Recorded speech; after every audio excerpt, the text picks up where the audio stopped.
వచ్చిన మీ అందరికీ నా హృదయపూర్వకమైన వందనాలు తెలియజేస్తున్నాను. ఇలా ఉదయకాలం గుంటూరు పట్టణమందు దేవుడు పునరుద్ధానపు మొదటి ఆరాధనను జయకరంగా జరిగించినందుకు ప్రభువుకు కృతజ్ఞతాస్తుతులు చెల్లించుచున్నాను. ఈ సాయంకాలపు వేళ ఈ మహానగరంలో రెండవ పునరుద్ధానపు ఆరాధనను జరుపుటకు ప్రభు కృప చూపాడు. కొన్ని అనివార్య కారణాల వలన ఉదయపూట లైవ్ ఇవ్వబడలేదు. కనుక ఆయా ఆసక్తి కలిగిన మీ అందరికీ ప్రభు నామమున జీసస్ లవ్ ప్రేయర్ మినిస్ట్రీస్ తరపున హృదయపూర్వకమైన శుభములు తెలియజేస్తున్నాను. ఈ మాసంలో ఈ సంవత్సరంలో నేను ప్రతి సంవత్సరం చెప్తూ ఉంటాను, జనవరి, ఫిబ్రవరి, మార్చి అనేవి యేసుక్రీస్తు ప్రభువు శిలువ పునరుద్ధానాలకు సాదృశ్యమైన మాసాలు. ఏప్రిల్ అండ్ మే సువార్త వెదజల్లే మాసాలు. June and July, August second week వరకు ప్రార్థనా మాసాలు. September, October, November and December ప్రభు పునరుద్ధానమును గురించి తేటపరిచే దినాలు. చాలాసార్లు చెప్తాను, June, July, August second week వరకు పుట్టిన ఆ మాసాల్లో పుట్టిన వారు ధనిలు అని.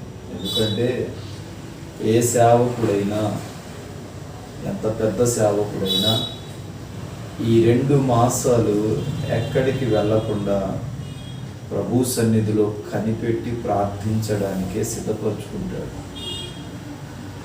ఏ ప్రదేశాల్లో డేట్లు ఇవ్వరు. కారణం ఏంటంటే వర్షాకాల సూచన అని మనం అనుకుంటాం.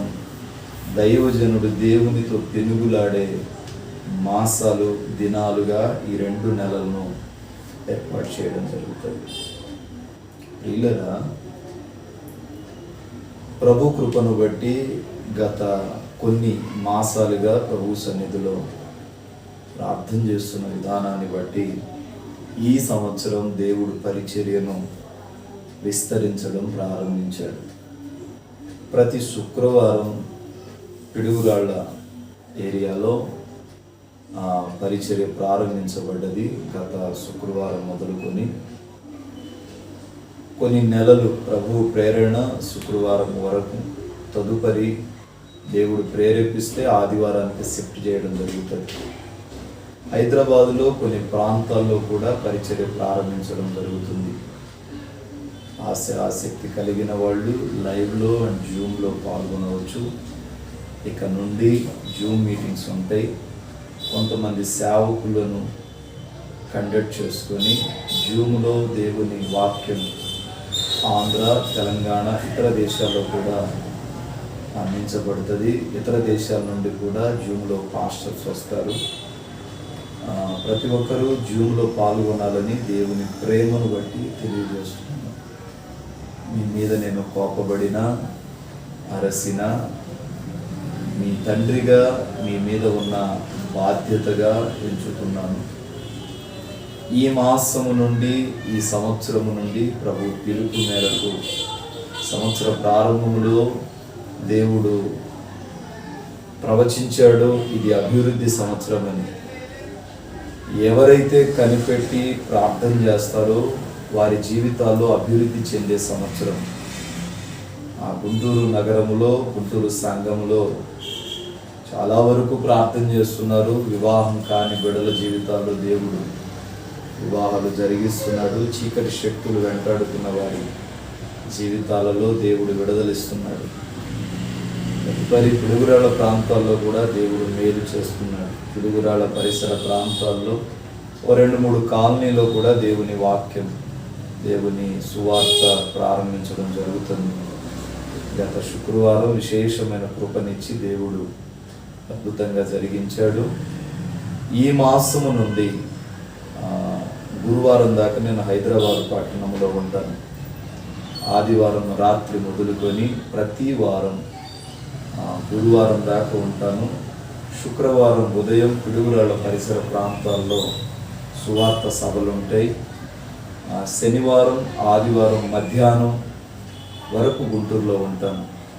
గమనించి ఈ దీన సేవకుడి కొరకు మీరు ప్రార్థిస్తారని ఆశిస్తున్నాను. మీ ప్రార్థనను బట్టి అల్పుడనైన నేను సుదీర్ఘ ప్రాంతాల వరకు దేవుని సువార్త వ్యాప్తి కొరకు వెళ్ళుటకు ప్రభు నాకు కృపనిచ్చాడని దేవుని సన్నిధిలో మీ అందరికీ తెలియజేయుచున్నాను. కొద్ది నిమిషాలు దేవుని వాక్యాన్ని మనం ధ్యానం చేద్దాం. పరిశుద్ధ బైబిల్ గ్రంథంలో విశ్వాసం అంటే ఏమిటి, విశ్వాసాన్ని కాపాడుకున్న వాళ్ళు ఎలా జీవించారు, విశ్వాసమును కాపాడుకోలేని వారి జీవితాల్లో ఏ శాపం కలిగిందో కొద్ది మాటలే చెప్తాను. నాకు కూడా గొంతు కొంచెం పెయిన్స్ వస్తున్నాయి. గత రాత్రి పగలు మొన్న రాత్రి సుదీర్ఘంగా మీటింగ్స్ ఉన్నప్పటికీ దేవుడు కొంచెం కృపనిచ్చాడు. కొద్ది నిమిషాలే దేవుని వాక్యాన్ని మీకు నేను తేటపరుస్తాను. రేపు ఉదయం, రేపు సాయంత్రం, రేపు మధ్యాహ్నం హయత్ నగర్లో ఉంటాను నేను. ఎల్లుండు మన 2024వ ఆల్బమ్ రికార్డింగ్ ఉంటుంది. బుధవారం యథావిధిగా సాయంత్రం గుంటూరులో పిడుగురాళ్లలో స్వస్థత ప్రార్థన కూడుకుంటుంది. మీ రిక్వెస్ట్ ఏమైనా తెలియజేస్తే అక్కడ ఒక ప్రేయర్ టవర్ ఏర్పాటు చేయబడ్డది. కొంతమంది సేవకురాళ్ళు, కొంతమంది విశ్వాసులు కూడి స్త్రీలు ప్రేయర్ టవర్ ద్వారా ప్రార్థన చేస్తున్నారు. కనుక మీ ప్రార్థన భారాలు అంశాలు ఏమైనా ఉంటే కామెంట్లో కానీ వాట్సాప్ నెంబర్కి కానీ మీరు తెలియజేస్తే మీ నిమిత్తం మా బిడ్డలు మీ కొరకు ప్రార్థన చేస్తారు. దేవుని వాక్యాన్ని మనము ధ్యానం చేద్దాం. పరిశుద్ధ బైబిల్ గ్రంథంలో హెబ్రీలకు రాసిన పత్రిక 11వ అధ్యాయం 5వ వాక్యాన్ని మనము ధ్యానం చేద్దాం. హెబ్రీలకు రాసిన పత్రిక 11:5. చదువు వచ్చిన వాళ్ళు కొంచెం గట్టిగా చదవండి. విశ్వాసమును బట్టి హానోకు మరణాన్ని చూడకుండా కొనిపోబడ్డాడు. ప్రియులారా, వాక్యాన్ని మనము గమనిస్తే విశ్వాసము అంటే ఒక పని మీద నమ్మకం. విశ్వాస జీవితాలలో మనము చాలాసార్లు సన్నగిల్లిపోయి ఉంటాం. ఎవరో ఏదో అన్నారని, దైవజనులు ఏదో అన్నారని చాలా వరకు చాలామంది విశ్వాసాన్ని కోల్పోతూ ఉంటాం. ఈ సంవత్సరము, ఈ మాసము దేవుని వాక్యము సెలవిస్తుంది. ఈ మాసపు మొదటి విశ్రాంతి దినమున విశ్వాసమును బట్టి హానోకు ఏమయ్యాడంట? మరణాన్ని చూడలేదు. సాధారణంగా 2 రకాల మరణం ఉంటుంది. ఒకటి శరీర మరణము, 2 ఆత్మ మరణం. మరణము అనగానే గత శుక్రవారము ఓ ప్రాంతంలో సువార్త సభ ఏర్పాటు చేస్తే ఉదయం నుంచి ఏదో ప్రేరణ కలుగుతుంది. తెల్లవారుతున్నప్పుడు దేవుడు ఒక దర్శనాన్ని ఇచ్చాడు. అయినా విశ్వాసులకి మాటిచ్చాంలే అని ఆ దినము సువార్త సభ ప్రారంభిస్తే, ఏ ఇంటి ముందైతే సభ ప్రారంభించామో ఆ ఇంటి ముందు ఆపోజిట్ ఇంట్లో ఒక ఆయన చనిపోయాడు. మేము అక్కడికి వెళ్ళి సభ ప్రారంభించేంత వరకు ఉన్నాడు, కూర్చున్నాడు, బాగానే ఉన్నాడు. మేము చూసాం ఆయన్ని. కూర్చొని ఇంకా సభ ప్రారంభించి పాటలు స్టార్ట్ చేద్దాం అన్న టయానికి ఒక కుర్చీ మీద నుంచి కింద పడి చనిపోయాడు. ఆ అంశాన్ని దేవుడు నాకు ముందే బయలుపరిచాడు. ఈరోజు కొంచెం నేను ఆ దినము సువార్త ప్రకటించే ఆ సభ మీటింగ్ పెట్టాలంటే కొంచెము వెనుకంజ వేస్తూనే ఉన్నా. కానీ విశ్వాసులైన బిడలకు మాట ఇచ్చానని కొంచెం ముందడుగు వేశాను. కానీ ఆ దినము దేవుడు తేటపరిచిన రీతిగానే సభ ఒక గంట సేపు మాత్రమే జరిగింది. పిల్లరా, జరగబోయేవి దేవుడు బయలుపరుస్తాడు, జరిగిపోయినవి బయలుపరుస్తాడు, జరుగుతున్న వాటిని తేటపరుస్తాడు. నీవు నేను ప్రకటించుచున్న దేవుడు ఆషామాషా దేవుడు కాదండి, సుచరిత్ర కలిగిన దేవుడు. నీవు నేను ఆరాధించుచున్న ప్రభువు శక్తి గలవాడు. చాలాసార్లు మనం అనుకుంటాం, నా ప్రార్థన దేవుడు ఎందుకు వినట్లేదు, నా మొర దేవుడు ఎందుకు ఆలకించట్లేదు, నా ప్రార్థనకు జవాబు రావట్లేదేంటి అని చాలామంది ప్రార్థన చేసి చేసి చేసి చేసి అలసిపోయి సమాధానము రాక కృంగుదల కలిగి ఇక ప్రార్థన చేయటం వలన ప్రయోజనము లేదు అని నిరుత్సాహపడిపోతూ ఉంటారు. అయితే ప్రియులారా, వాక్యము సెలవిస్తుంది, దేవుడు నీ ప్రార్థన వినట్లేదు, నిన్ను చూడట్లేదు అని నువ్వు అనుకుంటే, ఒకవేళ దేవుడు నిన్ను చూడకపోతే నీవు ఈ లోకాన్ని విడిచి వెళ్ళిపోయే రోజే. నీ ప్రార్థనకు జవాబు రావట్లేదు అంటే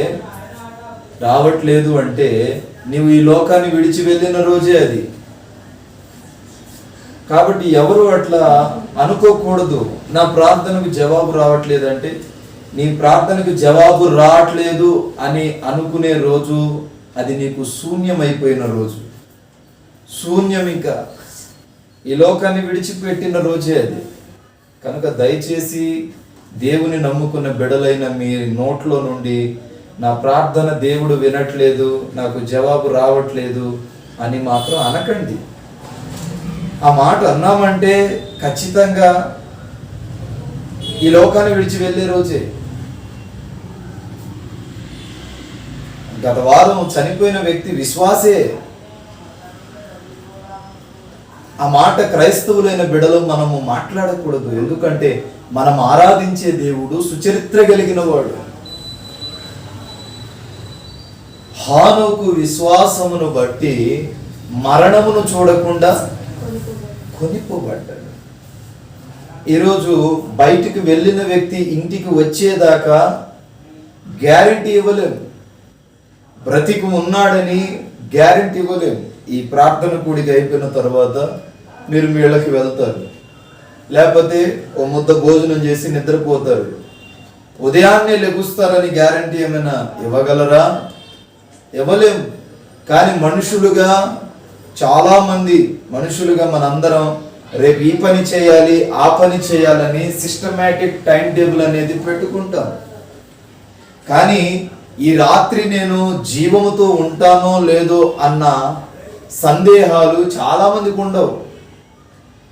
ఈ సందేహం ఎప్పుడు కలుగుతుంది అంటే నీవు ప్రార్థన చేసినప్పుడు కలుగుతుంది. రేపు ఏమి జరుగునో నీకేమైనా తెలియనా? ఓ బలమైన దృఢ విశ్వాసం ఉండాలి. ఓ పని ప్రారంభించబడినప్పుడు ఆ పనిలో నిబద్ధత కలిగి ఉండాలి. ఆ పనిలో నిబద్ధత కలిగినప్పుడే నీవు దీవెన పొందుతావు. ఎవరు అట్లా అనమాకండి, నా ప్రార్థనకు జవాబు రాదేమో. ఏవండి, అనకూడదు. కానీ దేవుడు లేకపోయినా చాలామంది ధైర్యంగా పనిని ప్రారంభిస్తారు. వాళ్ళకి అంత కాన్ఫిడెన్స్ ఉంటే జీవము కలిగిన దేవుని నమ్ముకున్న మనకు ఇంకెంత కాన్ఫిడెన్స్ ఉండాలా? నా దేవుడు శక్తిమంతుడు, నా దేవుడు రోషం గలవాడు, నా దేవుడు కామ క్రోధ మదమత్సర్యాలు లేనివాడు. కనుక వాక్యం సెలవిస్తుంది, విశ్వాసమును బట్టి హానోకంట మరణాన్ని చూడకుండా కొనిపోబడ్డాడు. రెండవ మాట,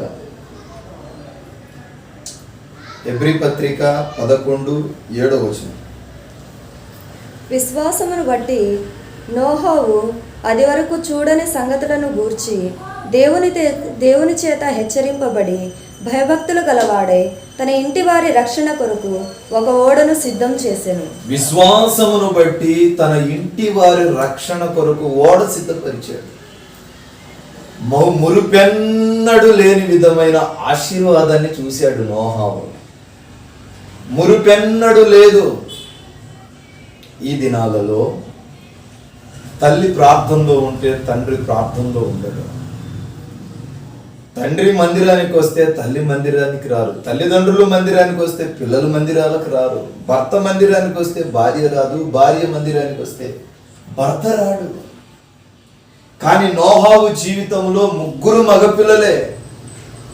ఈ 3 మగపిల్లలు, చాలా మంది మగపిల్లలను పెంచాలంటే భయపడతాం, గాలోళ్ళు అవుతారన్నా అంటారు. కానీ నోహావు దేవుని మీద ఆనుకొని పెంచాడు. 3 మగపిల్లలే, 3 కోడళ్ళు, మనవ సంతానం. వీళ్ళందరినీ పికప్ చేయడానికి, జాగ్రత్త పరచడానికి నోహావు ఒక్కడే కొన్ని దినాలు దేవునితో గడిపాడు. ఆ తదుపరి మునిపెన్నడు చూడని విధముగా ఓ రెట్టింపు ఆశీర్వాదాన్ని పొందాడు. ఓ రెట్టింపు దివెన పొందాడు. వీళ్ళరా తన కుటుంబపు సభ్యుల వారి కొరకు రక్షణకరమైన ఓడ కట్టాడు. నేను చాలా ధైర్యంగా చెప్తా, మా నాన్నగారికి మేము 3 చాలా ధైర్యంగా. చాలా కుటుంబాలలో మొదటివాడు లేదా కడపటివాడు సేవకొస్తారు. మా కొరకు మా తండ్రి గారు ప్రతి ఉదయం 3 గంటలకి, ప్రతి సాయంత్రం 7 గంటలకి దేవుని ఆలయానికి వెళ్ళి ప్రార్థిస్తారు. ఉదయం 3 నుంచి తెల్లవారుజామున 6 వరకు, సాయంత్రం 7 నుంచి 8 గంటల వరకు. మా నాన్నగారు చెప్పే మాట ఒక్కటే, మన దేవుడు, నిన్ను పిలిచిన దేవుడు, నీకు రక్షణ ఇచ్చిన దేవుడు తలదించుకునే పని మనము చేయకూడదు. ప్రియులరా, తల్లిదండ్రుల ప్రార్థన బిడలకు ఆయువు లాంటిది. ప్రాణవాయువు ఎలా బలాన్ని ఇస్తుందో తల్లిదండ్రుల ప్రార్థన అంతే బలాన్ని ఇస్తుంది. మా నాన్నగారు ఉదయకాలం 3 గంటలకు ప్రార్థన చేస్తే మా అమ్మగారు ఇంట్లో ఉండి మా పడకల దగ్గర మోకరించి ప్రార్థన చేస్తూ ఉంటుంది. చాలా మంది, సుసన్న వెస్లీ, ఆమె వెస్లీ కొరకు ప్రతి ఉదయం వేకువనే లేచి ప్రార్థన చేస్తూ ఉంటే తన కుమారుడు ప్రపంచములోకి వెళ్ళి అత్యంత స్థాయిలోకి వెళ్ళాడు. అరుణోదయమును లేచి ఎప్పుడైతే నువ్వు ప్రార్థన చేస్తావో నీ బిడలు నీకు దూరంగా ఉండవచ్చు, కానీ నీ ప్రార్థన వరకు చేరువవ్వాలా. నువ్వు చేసే ప్రార్థన ఎక్కడో ఉన్న నీ బిడకు ఆయుష్ను పెంచాలా. నీవు చేసే ప్రార్థన, నీ బిడలు నీకు దూరంగా ఉండొచ్చు, కానీ ప్రతి క్షణము నీ ప్రార్థన వారిని వెన్నుంటి నడిపించాలా. నోహావు బిడల కొరకు కన్నీరు కార్చాడు, ప్రార్థన చేశాడు. నీ బిడలు ఉన్నా లేకపోయినా వారి కొరకు గంటల తరబడి మొరపెట్టే అనుభవములో నీవు ఉండాలా, తల్లిగా తండ్రిగా. చాలా మంది గొడ్రాలి అనే నిందను మోస్తూ ఉంటారు, కానీ దేవుడు ఆయుష్ను పొడిగించాడు కదా, నీకు బిడలను ఇచ్చాడు కదా, గర్భఫలాలను తెరిచాడు కదా. గొడ్రాలి అన్న నింద తొలగించబడ్డది కదా. కారణం ఏంటో తెలుసా? దేవుడు బిడ్డలను ఎందుకు ఇస్తాడో తెలుసా? ఓ రోజు సభలో ఆడపిల్ల అన్నప్రసన్నకి వెళ్ళా. నేను వెళ్ళినప్పుడు ఓ పాస్టర్ గారు అంటారు, అన్నా అక్కడ ఆ పాస్టర్ గారికి 3 ఆడపిల్లలే. చూసి అనిపించింది, దేవుడు ఇతనికి 3 ఆడపిల్ల ఎందుకు ఇచ్చారు అని ఆలోచిస్తే నా హృదయంలో నుండి ఓ ఆలోచన వచ్చింది. దేవుడు ఒక మాట ప్రేరేపిస్తున్నాడు. ఏ తండ్రి అయితే ఆడపిల్లను పోషించగలడో వాడికి ఆడపిల్లని ఇస్తాడు. ఆడపిల్లను పోషించడం అంత ఆషామాష కాదు కదా. ఏ తండ్రి అయితే చిరాకు బరువు అనుకోకుండా ఓ బాధ్యతగా పోషిస్తాడో వాడికి ఆడపిల్లను ఇస్తాడు. దేవుడు పిల్లల్ని ఎందుకు ఇస్తాడంటే భార్యాభర్తలుగా మీరు మీ బిడ్డలను పోషించగలుగుతారు కనుక, వారి బాధలను వినగలుగుతారు కనుక, వారి కొరకు అంగలారుస్తారు కనుకనే మీ గర్భాశయమును తెరచి బిడ్డలను ఇస్తాడు. బిడ్డలను పోషించడం చేతగాని తల్లిదండ్రులకు దేవుడు బిడ్డలను ఇవ్వడండి. చాలా మందికి లాజిక్ తెలియదు. దేవుడు నీకు బిడ్డలను ఇచ్చాడంటే వారి కొరకు ప్రార్థిస్తావని, వారిని దేవుని కొరకు పెంచుతావని, దేవుని ప్రణాళికలో పెంచుతావని దేవుడు ఇస్తాడు. కానీ ఇది చాలా మంది సంఘ బిడ్డలే మర్చిపోతున్నారు. వెస్టర్న్ కల్చర్కి అలవాటు పడిపోయి సాంప్రదాయబద్ధమైన ఆ పద్ధతిలో బిడ్డల్ని పెంచలేకపోతున్నారు. బైబిల్కో సాంప్రదాయం ఉంది. బైబిల్లో పెరిగే పిల్లగాడికి, అబ్బాయికి కానీ అమ్మాయికి కానీ ఒక వస్త్రధారణ ఉంది, ఒక నిబద్ధత ఉన్నది. బైబిల్లో స్త్రీలు ఎలా పెరగబడ్డారో, ఎలా పురుషుల్ని పెంచారో, ఎలా పెరగాలో పేతురు, పౌలు, ఆ దేవుడు, యేసుక్రీస్తు ప్రభుల వారు చాలా స్పష్టంగా చెప్పారు. కానీ ఇప్పుడు వెస్టర్న్ కల్చర్ అన్న ఆ వ్యామోహంలో బిడలను పాపంలోకి నెట్టేస్తున్నారు. తల్లిదండ్రులు పాపానికి చొరబడిపోతున్నారు. ఈరోజు వాక్యము సెలవిస్తుంది, అలంకరణ మీ బిడ్డల ఆధ్యాత్మిక స్థితిని పడగొట్టేదైతే దానికి దూరంగా పెంచాలా. ఇది ఎవరో చెబితే వచ్చే ఆ విశ్వాసపు భక్తి కాదు కదా. వాక్యము సెలవిస్తుంది, నోహావు తన బిడ్డల కొరకు, వారి రక్షణ కొరకు గంటల తరబడి ప్రార్థించాడు, ఓడను సిద్ధపరిచాడు. రానే వచ్చింది జలప్రళయం. ప్రియులరా, ప్రాంతమంతా కొట్టుకొని పోయిన నోహావు కుటుంబం ఒక్కటే రక్షింపబడ్డది. మరి నీ కుటుంబం రేపు ఎత్తబడే గుంపులో నీ కుటుంబం ఉంటుందా? చాలామంది నా భార్య ప్రార్థనా పుర్రాలన్నా, మరి నువ్వేంట్రా అంటే నేను ఎక్కువసేపు చేయలేనన్నా. నా భర్త ప్రార్థనా పరుడన్నా, మరి నువ్వేంటమ్మా నేను ఎక్కువసేపు గడపలేకపోతున్నానన్నా. ఒకనిలో ప్రార్థన జరుగుతుందంటే మరొకనిలో సాతానుడు ఏలుబడి చేస్తున్నాడు. కనుక ఇరువురు కూర్చొని ప్రార్థిస్తే ఆ బిడ్డలంట వారి భవిష్యత్తు దీవించబడుతుంది. వారి భవిష్యత్తు దీవించబడుతుంది. నాకు తెలిసిన ఒక కుటుంబం ఉంది. ఆ తల్లి ఖాళీ దొరికితే ప్రార్థన, ఖాళీ దొరికితే ప్రార్థన, ప్రార్థన ప్రార్థన ప్రార్థన ప్రార్థన ప్రార్థన. ఈ ప్రార్థన చేయడం వలన ఒక్క సెంటు భూమి కూడా లేని వాళ్ళు ఈరోజు ₹1,00,00,000 ఆస్తి సంపాదించారు. పేదోళ్ళే. ఏ ప్రాంతానికి వెళ్ళినా ఓ ఇల్లు ఉంటుంది, ఏ ప్రాంతానికి వెళ్ళినా ఏదైనా వ్యాపారం ఉంటుంది. ఇప్పుడు ఈమె చేసేది ఏంటి అంటే ప్రార్థన. మరి దేవుడు ఏం చేశాడు? దేవుడు దీవించడం ప్రారంభించాడు. ప్రార్థనలో ఉన్న ఆ సరళత మీకు తెలియదేమో, ఇతర సంఘాల వాళ్ళు వింటున్నారేమో, మీ సేవకులు బోధించలేదేమో. పిల్లరా, మీ బిడ్డల కొరకు ప్రార్థించండి. ఉద్యోగం రాలేదు, వ్యాపారంలో స్థిరపడలేదు, వివాహం కావట్లేదని అనటం కంటే నీ బిడ్డల కొరకు ఎన్ని గంటలు మోకాళ్ళ మీద ఉండి ప్రార్థిస్తున్నావు. నీ బిడ్డలకు నీవిచ్చే ఆస్తి నోహవు నేర్పించింది ప్రార్థన జీవితం. నీ బిడ్డ కొరకు ప్రార్థన చేయాలి, నీ బిడ్డల కొరకు కన్నీరు కార్చాలి. 3వ మాట చెప్తా.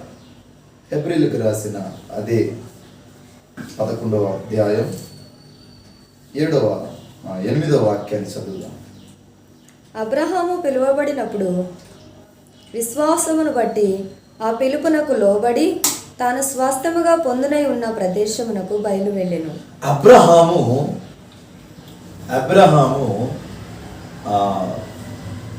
తన తండ్రి ఇంటి నుంచి పిలువబడ్డాడు. అన్య విగ్రహారాధన జరుగుతున్న తన తండ్రి ప్రాంతం పుట్టిన ప్రాంతం నుంచి పిలువబడ్డాడు. దేవుడు అబ్రహాము అన్ని దేవతలను కొలిశాడు.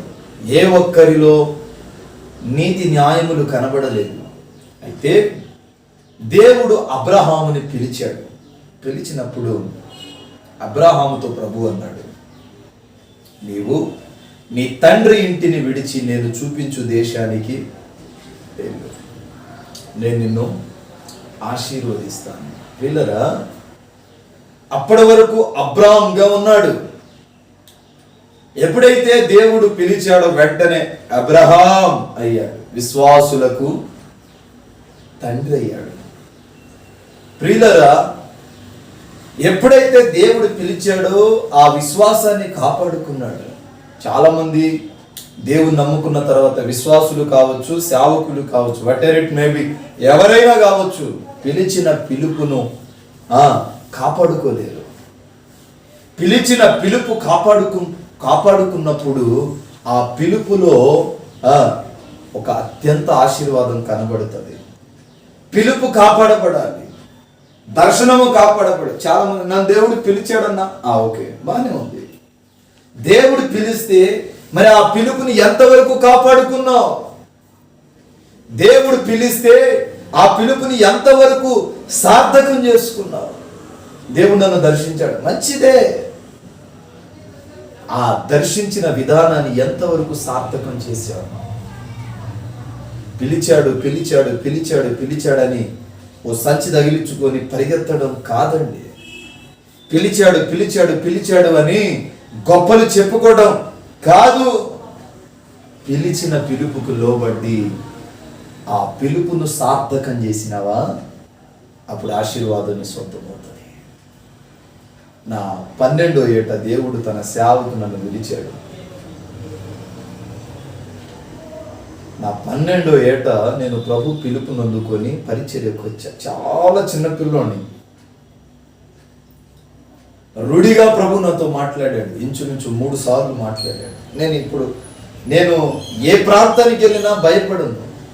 ఎందుకంటే నా దేవుడు, నాతో మాట్లాడిన దేవుడు నాకు దారి చూపుతాడు. పిలిచిన వాడు విడిచిపెట్టాడు. నా ధైర్యం అది. సుదీర్ఘ ప్రాంతాలకు ప్రయాణాలు చేస్తాను, కానీ ఒకటే నమ్మకం, నా దేవుడు నన్ను పిలిచాడు. నా దేవుడు నన్ను పిలవకపోతే నేను బాధపడాలి. నా దేవుడు నన్ను పిలవకపోతే చీకటిని, దురాత్మను చూసి భయపడాలి. నా దేవుడు నన్ను పిలిచాడు. రా నా సేవకి, నీ పని, నీవు నా పనిలో ఉంటే నేను నీ పనిలో ఉంటాను అన్నాడు. 3 సార్లు నాతో మాట్లాడాడు. యెషయా ప్రవచన గ్రంథం 60 మేబీ 61, 62 మొదటి నుంచి 5 వచనాలు చదువుకుంటే వాగ్దానమును బట్టి ప్రభు నాతో మాట్లాడాడు. ప్రియులరా, అప్పటి వరకు నా జీవితము నాకే అర్థంగా అయ్యేది కాదు. మా నాన్న బ్రహ్మం గారి భక్తుడు, నాకు అర్థమయ్యేది కాదు. సేవకొచ్చిన తదుపరి కొన్ని సంవత్సరాలు దేవుడి ఎలా దీవిస్తాడు, ఎలా అని ఎన్నో రోజులు కన్నీళ్లతో పడకలు తడుపుకున్న దినాలు ఉన్నాయి. గత మాసంలో, గత నెలలో దేవుడు నన్ను స్పష్టంగా మాట్లాడాడు. ఎందుకు మాట్లాడాడు అని బండగుద్ది చెబుతున్నానంటే, మీరు ప్రార్థించిన దేవుడు మాట్లాడతాడు. నాతో మాట్లాడిన దేవుడు మీతో మాట్లాడాడు అనడానికి రుజువు లేదు. ఎందుకంటే ఆయన పక్షపాతం లేనివాడు. నేను గత నెల బాగా విసిగిపోయాను, బాగా కన్నీటి శోక సంద్రములో మునిగిపోయాను. పరిచర్య కొరకు గత 2 మాసాలు కన్నీళ్ల మధ్య నివాసం చేశాను. చాలా వేదన పడ్డా, చాలా బాధపడ్డా. ఏ ప్రాంతానికి వెళ్ళినా, ఎవరికి సువార్త ప్రకటించినా వారు మార్చబడట్లేదు, అనేక మంది నశించిపోతున్నారని చాలా వేదన పడ్డా. కన్నీళ్ళ మధ్య నా జీవితం నడిచింది గత 2 నెలలు. వీళ్ళరా 20 నుంచి 24 ఆ మధ్యకాలం, అలాగే 12 నుంచి 15 మధ్యకాలం, మే మాసం చివరి మాసంలో చివరి వారంలో దేవుడు నాతో మాట్లాడాడు. నువ్వెందుకు బాధపడుతున్నావు? నువ్వెందుకు దిగులు చెందుతున్నావు? ప్రతి దానికి తీర్పిచ్చేవాడను, పిలిచింది నేనే, నిలబెట్టేది నేనే. ఎన్నో కోణాల్లో ఎన్నో సమస్యలు, తల నిండా ఎన్నో ప్రశ్నలు ఉన్నాయి నాకు. చచ్చిపోదాం అనుకున్నా, ఎవరు మారట్లా, సువార్త ఎవరికి చెప్పాలా అనిపించింది. కానీ ముమ్మాటికి ఒక వారం రోజులు ఉదయకాలం దైవ సేవకుల రూపాలలో దేవుడు నా దగ్గరికి వచ్చి ఎన్నో అనుభవాలు, ఎన్నో మాటలు. వారిలో కొందరు ఈ లోకాన్ని విడిచి వెళ్ళిన వారు ఉన్నారు. ఆ తదుపరి ఒక తెల్లటి అంగి ధరించి, నిలువటి అంగి ధరించి, ముఖము వెలుగుతో నింపబడిన ఆ రూపాన్ని చూశాను. ఆ రోజు అనుకున్నా, నా సేవా అనుభవం ఈ లోకంలో మనుషులకు చూసి భయపడుట వలన నాకు, అప్పుడు నేను పరిచయం ఇప్పుడు ఇస్తా, నువ్వు నడుము కట్టమన్నాడు.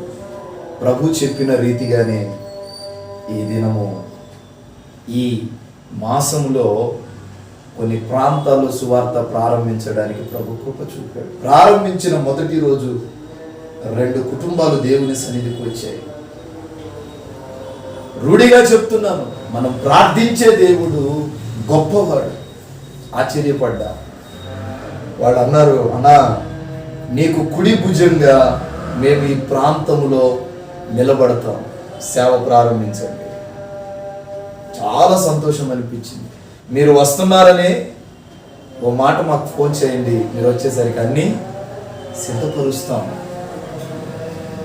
నేను ఎన్ని రోజులైతే కుమిలిపోయానో, పరిచర్యకు సహకారులు లేరని, ఆ దినాలన్నీ కన్నీటి దినాలు. వాక్యం సెలవిస్తుంది, కొద్ది దినాలు చీకటి ఉన్నప్పుడు మరి కొద్ది దినాలు వెలుగు వస్తుంది.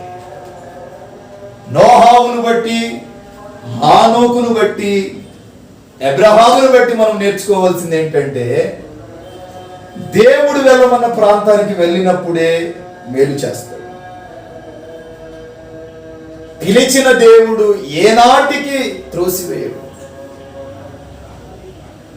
ఆ పిలిచిన పిలుపులో నువ్వు అనుకుంటావు, నా మొర దేవుడు వినట్లేదు అనుకున్నప్పుడే దేవుడు మరింత దగ్గర అవుతాడు. కష్టాలు ఎక్కువైనప్పుడే మరింత చేరువవుతాడు. సాతానుడు మరింత దగ్గరైనప్పుడే దేవుడు మరింత దగ్గర అవుతాడు. ఈ విషయం చాలా మందికి అర్థం కాదు. లోకంలో ఈ విశ్వాసిని చూసి, ఆ విశ్వాసిని చూసి, ఏళ్ళని చూసి, వాళ్ళని చూసి, మనుషుల్ని చూసి వాళ్ళ విశ్వాస జీవితాలు కొనసాగుతాయి. కానీ నాకు తెలిసినంత వరకు విశ్వాసులను చూసి నీ యాత్ర ప్రారంభిస్తే మధ్యలో ఆగిపోతావు. పిలిచిన దేవుణ్ణి చూడు, ఆయన నామమును కొనియాడు, ముందుకు అడుగు వేయి, ప్రార్థన చేయి. నీ కుటుంబ రూపురేఖలు నా దేవుడు మారుస్తాడు. అబ్రహాం ఒక్కడే విశ్వాసులకు తండ్రి అయ్యాడు. 4వ మాట చెప్పి ముగిస్తాను.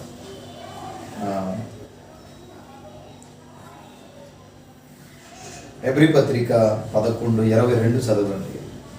11:21 చదివినా 20 నుంచి చదవండి.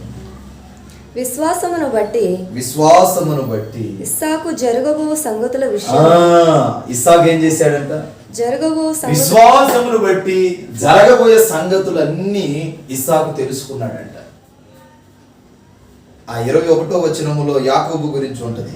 విశ్వాసమును బట్టి యాకోబు మరణకాలమందు యోసేపు కుమారుల్లో ఒక్కొక్కరిని ఆశీర్వదించి. చాలు.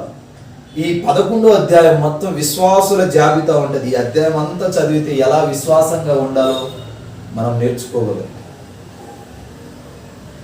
యాకోబు విశ్వాసమును బట్టే యేషోబు యొక్క కుమారులను ఆశీర్వదించుటం నేర్చుకున్నాడు. 22వ వచనం చదవండి. యోసేపు తనకు అవసరమైన కాలమైనప్పుడు సమీపించినప్పుడు విశ్వాసమును బట్టి ఇశ్రాయేలు కుమారుల నిర్గమనమును గురించి ప్రశంసించి తన శాల్యములను గూర్చి వారికి ఆజ్ఞాపించెను. చాలండి. 23వ వచనంలో మోషే గురించి ఉంటది.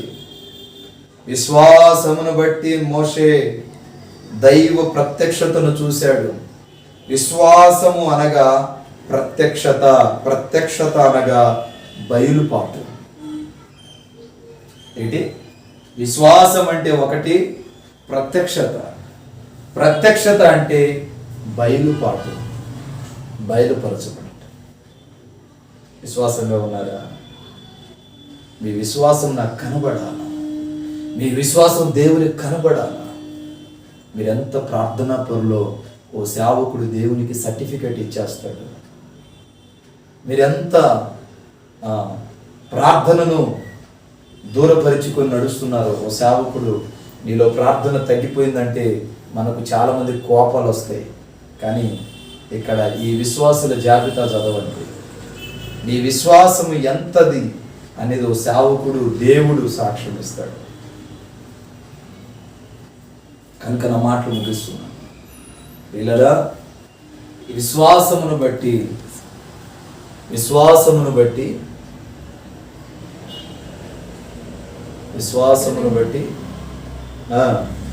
ఇశ్రాయేలులలో మోషే వృద్ధి పొందాడు. మోషేకు ఒక విశ్వాసం ఉండేది.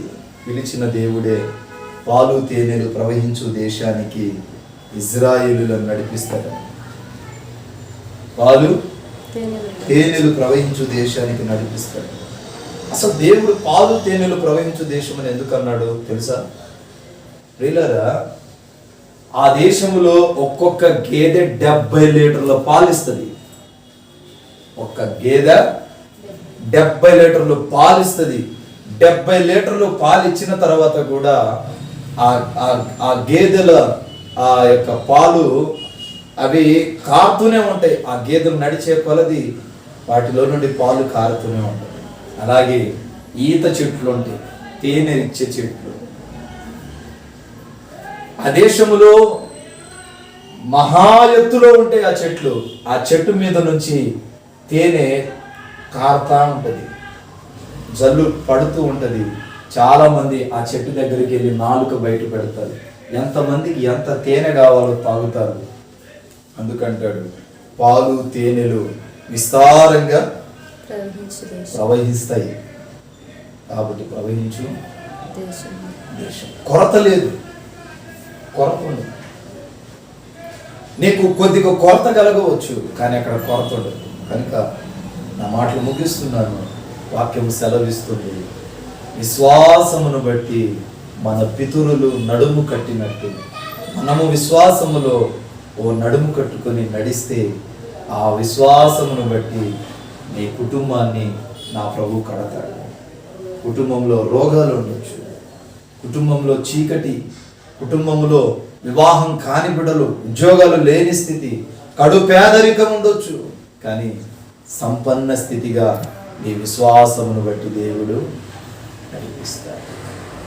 నీ జీవితం దివ్యకరంగా అప్పుల సమస్యల్లో కూరుకుపోయావన్నా నీ విశ్వాసమును దేవుడు చూస్తే, నీవు విశ్వసించి ప్రార్థిస్తే ఈ కనురెప్ప ఎలా ఎగిరిపోతుందో నీ అప్పంతా ఎగిరిపోతుంది. వాక్యం సెలవిస్తుంది, విశ్వాసం అనేది బలమే. వాక్యం సెలవిస్తుంది, విశ్వాసములో మనము అమర్చబడి ప్రార్థనాపూర్వకంగా నడుద్దాం. వీళ్ళేమో అన్నారు, వాళ్ళేమో అన్నారని దేవుని సన్నిధికి దూరం కాకండి. ఇది అంత్యకాలం, అపాయకరమైన రోజుల్లో ఉన్నాం. విశ్వసించి ప్రార్థించండి, పరలోకమందు మీ ఫలాలు అధికమవుతాయి. దేవునికి ఇచ్చి శోధించిన వాడు ఏనాటికి కడుపేద స్థితిలో ఉన్నట్టు లేఖనాలు ఎక్కడ మనం చూడం. దేవునికి ఇచ్చినప్పుడు దేవుడు దీవిస్తాడు. బీదలను కనికరించువాడు యెహోవాకు అప్పిచ్చేవాడు. ఒకటి, దేవుడు నీ మొర వినాలంటే ఒకటి విశ్వసించి ప్రార్థించాలి. 7 అంశాలు ఉన్నాయి. వచ్చే వారాల్లో నేను మీకు తెలియజేస్తాను. రెండవది, ఆయనకిచ్చే దశమ భాగం ఆయనకిచ్చి గణపరచాలి. మూడవది, కృతజ్ఞత కూడికలను ప్రభు సన్నిధిలో నీ కుటుంబాల్లో జరుపుకోవాలి. అట్లా 7 అనుభవాలు ఉన్నాయి. అవి జరిగినప్పుడు నీ కుటుంబం మీద నీవు అడగక మునిపే దేవుని కనుదృష్టి కటాక్షము నీ ఇంట వాళ్తుంది. కనుక నా ప్రియ దేవుని జనాంగమా, ఎంత విత్తుతున్నావు, ఎంత విశ్వాసంగా ఉన్నావు, ఎంతగా దేవుని సన్నిధిలో నడుస్తున్నావు, దేవుని ఎంతగా నీ ఇంట ఆహ్వానిస్తున్నావో యోచించగలిగితే నా ప్రభు నీ మొర విని నీకు ఆశీర్వాదాన్ని దయచేస్తాడు. మోకరించండి, ప్రార్థన చేద్దాం. విన్న వాక్యం విన్నట్టుగా కాదు, కానీ విన్న వాక్యాన్ని హృదయంలో పెట్టుకొని సరళనలు చేయండి, పాటించండి. ఈ వారము ఒక్కొక్కరి జీవితంలో నా ప్రభు మేలు చేయబోతున్నాడు. ప్రవచనాత్మకమైన దేవుని వాక్యం సెలవిస్తుంది. విశ్వసించి నీవు ప్రార్థన చేస్తే ఈ వారములో నా ప్రభు నీ జీవితంలో మేలు చేయబోతున్నాడు. ఏది నీ గుడారమును సమీపించదు, ఏ తెగులు నీ దరిదాపుల్లోకి రాడు, ఏ చీకటి నిన్ను ఆవరించదు, ఏ కీడు నీకు సమీపంగా రాడు. ప్రియులారా, ఏ అప్పైతే నిన్ను వెంటాడుతుందో అది పెనము మీద వేసిన దోస వలె అది వెళ్ళిపోతుంది. కనురెప్ప తెరిచేలోపే నీ అప్పంతా పోతుంది. ఉద్యోగం కావాలంటే ఉద్యోగం ఇస్తాడు, వివాహాలు జరగాలంటే జరిగిస్తాడు, ఓ మంచి గృహాన్ని ఇవ్వాలంటే దేవుడు ఇస్తాడు. కానీ ఆయనకిచ్చి శోధించమన్నాడు, ఆయన సన్నిధిలో విశ్వసించి శోధించమన్నాడు. ముఖ్యమైన ప్రార్థన అంశాలనే మనము పాటించకుండా ఎంత భక్తి చేసినా, ఎన్ని సంఘాలు మార్చినా, ఎంతమంది సేవకులను ఆశ్రయించినా, ఎంతగా రోధించి మొరపెట్టినా, ఈ లైవ్ను వీక్షిస్తున్న వారు కావచ్చు, ప్రత్యక్షంగా ఉన్నవారు కావచ్చు, మీ మొర నా ప్రభు వినడని ఈ దినము లేఖనం ద్వారా ప్రభు తేటపరిచాడు. కనుక మోకరించండి. మీ కొరకు ఈ దీన సేవకుడు ప్రార్థిస్తున్నాడు. మా స్వరూపి, దయగలిగిన మా తండ్రి, పరిశుద్ధ పాదాలకు స్తోత్రాలు. ఈ రాత్రి కాలపు వేళ ఈ హైదరాబాద్ మహానగరములో ఈ సాయంకాలపు వేళ 2వ ఆదివారపు ఆరాధన జరుపుకోవడానికి కృపనిచ్చావు. కూడి వచ్చిన మీ బిడ్డలను దీవించండి. ఎక్కడ 2, 3 నా నామమును కూడి ప్రార్థిస్తే అక్కడ నేను ఉంటానన్నాను. ఈ ప్రాంతంలో అయా ఎన్ని నమ్ముతును మీరు దర్శించి వెళ్ళమన్నారో తెలియదు, కానీ మీ ప్రేరణ బట్టి నేను ఈ ప్రాంతానికి వచ్చాను. ఈ ప్రాంతములు అయా సేవ విస్తరించండి, పరిచర్యను సువిశాలముగా విస్తరించమని ప్రార్థిస్తున్నాను. అయినా పరిచర్య తండ్రి ప్రాకారాలు తండ్రి శాఖోపశాఖలుగా అభివృద్ధి పరచండి, విస్తరించండి.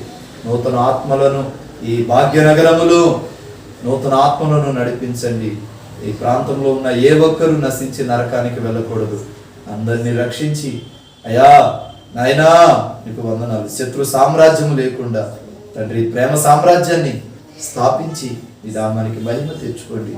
దీనుడు, అల్పుడను, బలహీనుడనైనా ఈ దిన సేవకుడిని మీరు జ్ఞాపకం చేసుకుని ఆరోగ్యమును, బలమును, శక్తిని పొంది నీ బిడ్డల కొరకు గంటల తరబడి ప్రార్థించే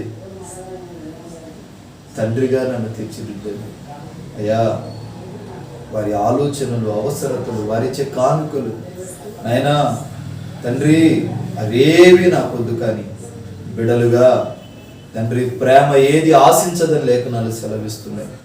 నిజమైన ప్రేమ ఏది ఆశించదు, త్యాగం చేస్తుంది. ఓ సేవకుడిగా, ఓ తండ్రిగా బిడ్డల కొరకు ప్రార్థించే ప్రార్థనాపరుడైన తండ్రిగా నన్ను మీరు లేవనెత్తి నీ నామానికి మహిమను తెచ్చుకోమని యేసు నామాన ప్రార్థిస్తున్నాను. కనుక తండ్రి, మన తండ్రి అయిన దేవుని ప్రేమ, కుమారుడు యేసు క్రీస్తు వారి కృప, పరిశుద్ధాత్మ దినొన్నిన సవాసం ఇప్పుడు, ఎప్పుడు, ఎల్లప్పుడూ సంఘానికి, సకల కోటి పరిశుద్ధులకు, ఈ బ్రాంచి సంఘాలకు నా ప్రభు ఆత్మ తోడై ఉండును గాక. దేవునికి స్తోత్రం. మీ అందరికీ హృదయపూర్వకమైన వందనాలు తెలియజేస్తున్నాను. God bless you. దేవుడు మిమ్మల్ని మీ కుటుంబాలను దీవించును గాక. సిగ్గుపడక, ఆలోచనలు చేయక, వెనకడుగు వేయక మీ ప్రార్థనా భారాలు ఏమైనా ఉంటే వాట్సాప్ నెంబర్కి తెలియచేయండి, లేక కామెంట్ రూపంలో తెలియచేయండి. మా ప్రేయర్ టవర్ వాసులు మీ కొరకు ప్రార్థన చేస్తారు. స్థాపించబడిన ప్రేయర్ టవర్లో ఇంకా అనేకులు పాల్గొని దేశ క్షేమము కొరకు, దేశంలో మతోన్మాద శక్తి లయమొగునట్లు ప్రార్థించడానికి మీ వంతు మీరు కూడా సహకరించాలని సేవకుడుగా మనవి చేస్తూ ఈ నా మాటలు ముగిస్తున్నాను. God bless you. దేవుడు మిమ్మల్ని, మీ బిడ్డలను, మీ కుటుంబాలను దీవించును గాక. ప్రభు చిత్తమైతే మరలా కలుసుకుందాం. అంతవరకు దేవుని మహాకృప సదాకాలం మీకు తోడై ఉండును గాక. God bless you. Brother B Abhishek Nayak, Nageswaram Thanda, Machavaram మండలం, గుంటూరు డిస్టిక్. మా ఫోన్ నెంబర్ 7659018230.